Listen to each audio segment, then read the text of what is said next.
Okay, here we have June 2001, Prep Test 34, game number 4, questions 19 through 24. This is the Randsborough and Souderton one, where you're trying to figure out what clinics 6 doctors are at. And this is another one that appears on all the lists of top 10 hardest games of all time. And it's for somebody who gets good at the games, this is actually one that's really quite manageable. There's one huge inference in the game, and I'll get you there, hopefully. So here's what most people would do. They're going to start off by just writing down all the rules in the game and a contrapositive for each one of those rules. None of this is incorrect. It's probably good for beginners to start with doing this kind of diagramming, just making sure that they understand each rule by itself. But when you get really good at the games, I don't think you would ever have written down all the rules separately, because you would have started combining them together immediately. So I'm just going to talk you through combining the rules together and see what we get here. Hopefully we get a diagram that ends up a lot prettier than what we've got now. First thing I did here was I just combined rules 1 and rule 2 together. Over here on the far right you see that I've got 2 chains. Instead of having these rules separate like this, I've got just 2 chains. So that's the rules and then the contrapositive. It's just a lot nicer than having all of this stuff. So there's the combination of rule 1 and rule 2. On the next page, I'm now adding in rule 4 to that chain. So over here we've got the rule about N and O, and then I just tack that on to the chain that I'm building. And I'm going to rearrange this in a minute. I'll take this stuff over here because this is the good stuff. I'll make that a little bit bigger. So there we go. I've moved my growing chain into the center of the screen. Next thing I'm going to do is I'm going to add in rule 5, and an interesting thing happens here when you add in rule 5. Just look at this part up here, the if PR then KS and OS. When I've added that down here, notice that I tacked on PR, I connected it to KS, and I didn't feel like I needed to write PR, if PR then OS, because if you just follow the chain down farther, having KS forces JR, which forces OS anyway.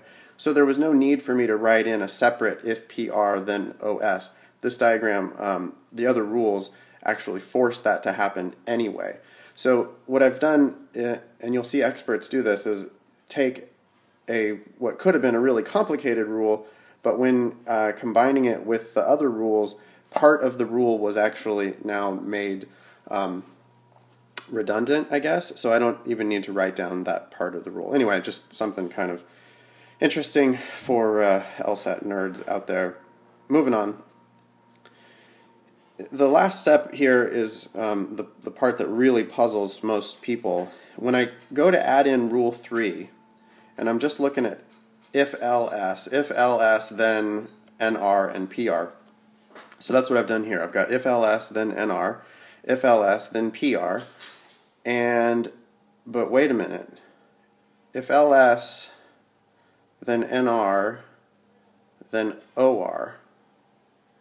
But down here, if LS then PR, which forces KS, which forces JR, which forces OS. And I've got my eye on O here. If L is at Souderton, then it forces O to be at both Randsborough and Souderton. And that is not allowed. And the only way to avoid that paradox is to avoid this right here. So this is not, some people are reading online, some people are saying that this is like an error in the game or that this was a mistake. I don't think it's a mistake at all. I think that the test makers wanted you to recognize that if L went to Souderton, it would force O to go both to Randsborough and Souderton, which is not allowed. Therefore, L can't go to Souderton. And that's the inference that they wanted you to make. It's a really big inference. It makes it so that this rule over here, you don't even need that rule anymore because you just put L in Randsborough And so that's what I've done here. That's the game's big inference, is that L has to go to Randsborough. You're left with just a very simple chain of rules down here, which is going to be pretty easy to deal with, I think. And if you made it this far, I'm not saying it's easy to get this far, but it was possible to get this far. And if you do, then that is definitely, for this one, going to be game over.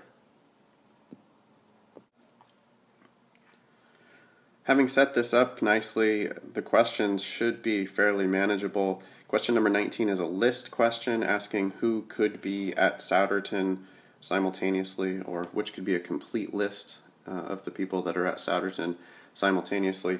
First thing that I'm going to check is this big inference that we made, that L can't ever be at Souderton. So scan the answers, and yeah, that gets rid of C, because Longstreet can't ever be on the Souderton list. Next thing is, I'm just going to lean on this right here pretty heavily.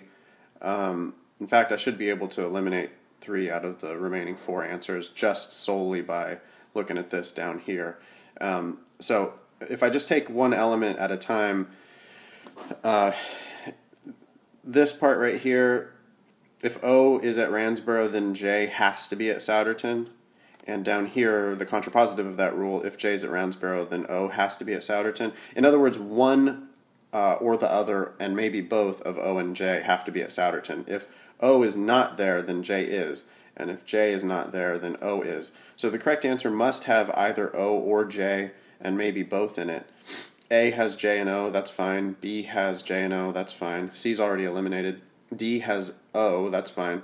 E does not have O and does not have J in it, and that would violate that part right there of the rule, so E's out.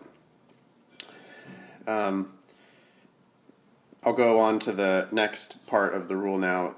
If J is at Souderton, then K has to be at Randsborough. So I'll look for an answer that has both J and K in it, and that should be eliminated. Yep, that gets rid of A, and that's it. And last, I will just check this bit of the rule.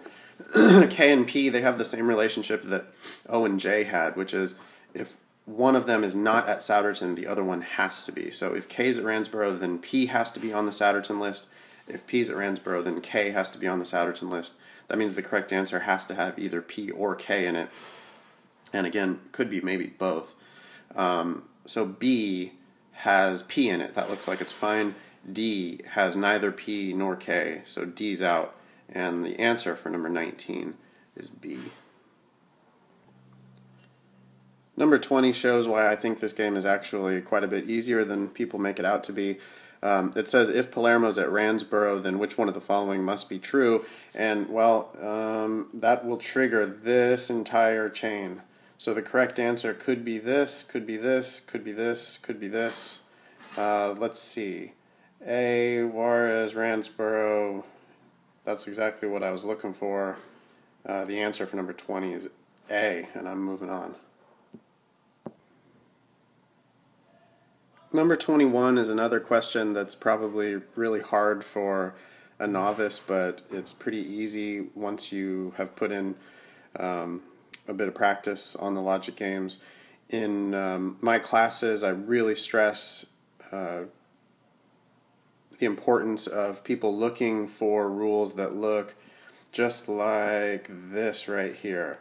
We already talked about this, I think, on question number 19. This rule right here means that either O or J have to be at Souderton. They could both be at Souderton, but one of them for sure has to be at Souderton. And the same thing is also true about K and P. They could both be in Souderton, but at a minimum, one of those two has to be at Souderton. So number 21 is asking me to minimize the number of people that are at Souderton. Well, one of O and J has to be there for sure. So I don't know who that is. It could be O or J. And one of K and P has to also be at Souderton. And so that's the minimum number of people you're ever going to get to Souderton. And so the answer for number 21 is going to be C. Number 22 puzzles a lot of students as well, because it's asking what happens if Nance and Onawa are at different clinics, and if you just look at this on the face of it, or you look at this on the face of it, and you might think, well, wait a minute, don't they always go together? And no, that's not true, because there's one scenario that wouldn't trigger either one of those rules, and that would be, let's put Nance at Souderton, and we'll put Onawa at Randsborough. If that's the way we do it, then it doesn't trigger, it does not trigger this part of the rule, and it doesn't trigger this part of the rule either. So we can go farther here, though, because we've already put Nance at Souderton down. That's this down here. That doesn't make anything happen. But Onawa at Randsborough does make stuff happen. It's going to make all this happen. So we can put all of that stuff in. So J has to be at Souderton, and K has to be at Randsborough, and P has to be at Souderton, and that's a complete diagram. So now the question should be really easy to answer. It says, which one of the following must be true? A says, does J have to be at Souderton? Yep, sure does. So the answer for number 22 is going to be A. Number 23, I think, should be really easy. Which one of the following can't be a pair of doctors at Randsborough? If I just look at my rule chain here, I should be able to come up with quite a few different pairs who can't both be at Randsborough. Notice that if N is at Randsborough, it would force J to be at Souderton. It would also force P to be at Souderton. So the correct answer for number 23 could be NJ. I'll just make a little list. Could be NP. Also, if O is at Randsborough, then that would force J to be at Souderton and P to be at Souderton. So OJ can't both be at Randsborough, and OP can't both be at Randsborough. Anybody else? Let's see. Oh yeah, right here, KP, they can't both be at Randsborough. So I'm guessing that one of those 5 is going to be the correct answer. Now I just have to scan through the answer choices and see if I can find it. A says JK, that's not on my list. B says JP, that's not on my list. C says KO, that's not on my list. D says NO, that's not on my list. E says N and P, yep, which is on my list. So the answer for number 23 is E. And this one was made really easy because I have such a nice rule chain to work with. So 23E. Number 24 starts with the requirement that K is at Souderton. That would trigger the rest of this rule chain right here. If K is in Souderton, then everything to the right of that has to also be true. So we're going to know pretty much everything here. We just put K in Souderton. That forces us to put J in Randsborough. Forces us to put O in Souderton, forces us to put N in Souderton, and then the only thing we don't know is P. P could go in either group. Question says, which one of the following must be true? Does J have to be at Souderton? Nope. So the answer is not A. B, does Nance have to be at Souderton? Yep, sure does. So the answer for number 24 is B. So the one really important takeaway from this game, and I just can't overemphasize how important this is, you have to learn to link the rules together. This game, if you kept all those rules separately, I have no idea how you would have solved this game. I think your head would be spinning. But once you do combine the rules together, they lead to a very nice inference, and they actually end up simplifying the rules. We just ended up with one nice chain of rules rather than 5 rules separately. So practice linking those rules together, and you'll definitely improve. So I hope you found that helpful. I apologize for my kindergarten-style handwriting. I sent a letter to my 6-year-old niece the other day, and she responded by telling me that my handwriting is terrible. Anyway, I'm here to help. My phone number, my email address. I'm a nerd about the LSAT, and I know how frustrating it can be, but my job is to make it look easier. So give me a call, send me an email, and I'll see if I can't get you unstuck. Thanks.